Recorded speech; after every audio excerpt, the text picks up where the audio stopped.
अस्सलाम वालेकुम। On news के साथ मैं हूं सबा कामरान। खबर शामिल करते हैं फिरोजाबाद से। बहादुराबाद मॉडल पुलिस की स्ट्रीट क्रिमिनल के खिलाफ कार्रवाई। दौरान गश्त स्ट्रीट क्राइम की मुतअद्दिद वारदातों में मुलविस मुलजिम कामरान वल्द मोहम्मद खान को गिरफ्तार कर लिया गया। गिरफ्तार मुलजिम असले के जोर पर शहरियों से लूट मार की वारदातें करता रहा।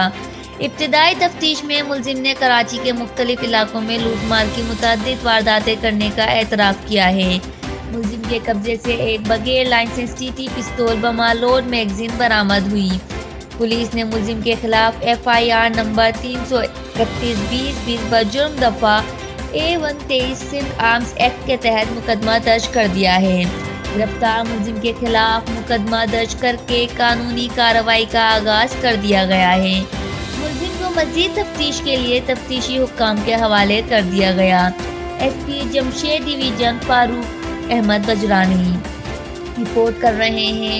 Mohammad Suhail, on news Karachi.